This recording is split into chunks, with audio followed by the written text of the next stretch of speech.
Claire was born with a genetic condition known as trisomy 13. So you have 3 number 13 chromosomes. She had severe developmental delay. She did walk. She required 24-hour care. She communicated through the use of pictures. 95% of these children die before the age of 1. If they live beyond that, they're considered a long-term survivor, which Claire was. In March of 2008, my daughter, who was then 9, was diagnosed with a malformation in the back of her head, which was causing her spine to disintegrate. We needed to do surgery, and the surgery was a very planned event. It involved surgeons, neurosurgeons, and intensivists, and anaesthetists, and us as Claire's parents. Claire had her surgery to correct the defect in the back of her head, which was definitely needed. If we didn't do the surgery, she would become paralyzed. Her spine would disintegrate over the course of the year. So we really had no choice. It was an urgent thing. The plan was she go to ICU, or the PICU, the Pediatric Intensive Care Unit, and she would stay there for 7 days. She would remain on a ventilator in a very deep sleep. After an apparent successful surgery, she went to ICU. We enjoyed about 12 to 24 hours of good readings on the sensors and some really fun on our part. But by the time we got into day 2 in the ICU, we were in trouble. Claire initially developed pneumonia, probably from the endotracheal tube being very high in her neck and some secretions getting into her lungs that should not be there. That pneumonia was appropriately treated, but it did set her back a little bit. That in and of itself probably wouldn't have been a problem.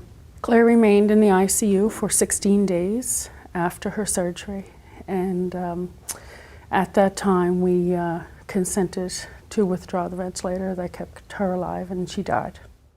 Initially, we thought Claire's care in the ICU was as it should be, but after the dust settled, we came to realize, or I came to realize, something didn't sit right. So I did some research and realized that Claire may not have been cared for in the manner in which I had wanted or needed her cared for. The Eastern Health was very receptive to a discussion with my husband and I. They listened, they wrote, they went away and they thought about it, and within 24 hours we were notified that there would be an external review into Claire's care. The review revealed, the review of Claire's chart and chatting with the people involved by those from Sick Kids, revealed that the ventilator management fell below the accepted standard in a pediatric intensive care unit. Her death was precipitated by an abrupt rise in carbon dioxide. And what I had found out, which led me to bring the issue to Eastern Health, and what the reviewers confirmed, was the most common cause of an increase in carbon dioxide is a blocked endotracheal tube. What do you do when you have a blocked tube? You pull it out. You replace it. The reviewers questioned as to why that was never done with Claire. The review found Claire's death to have been preventable, and that finding was accepted as such.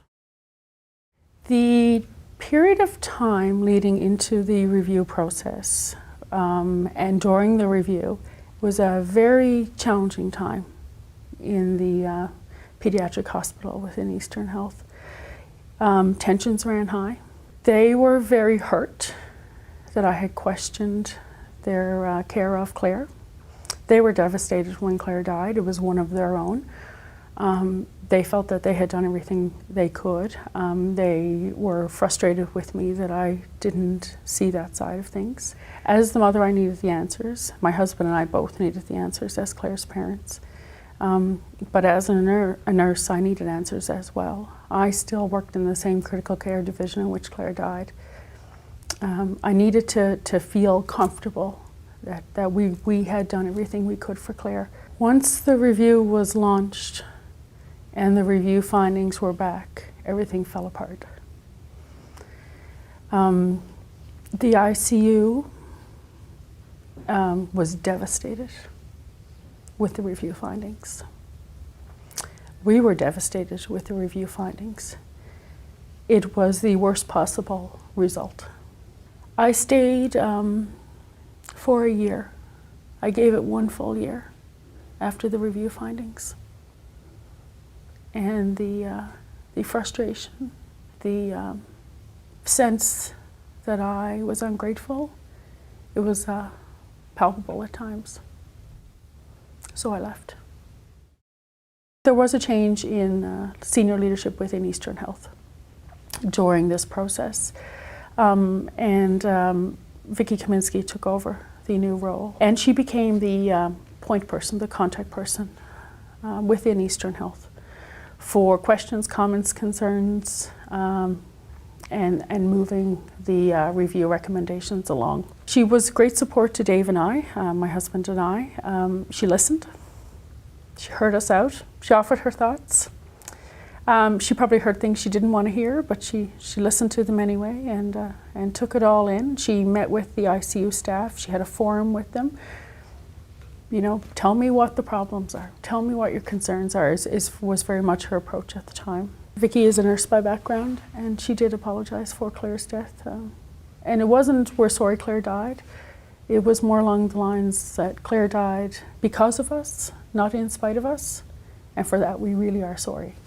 One of my apologies came from a frontline nurse who spent many an hour at Claire's bed, working very hard to keep her alive. And her apology was, if I have done something that unknowingly has contributed to Claire's death, I am really sorry. And for me, it's so important, because I sat there thinking, wow, I am so privileged to have had this nurse look after Claire. This was about reviewing the case, seeing if everything was or was not done as it could and should have been, and then learning from it. It was never about blame. Would I do it all again with Eastern Health? Yep. I would hand Claire over to these same people.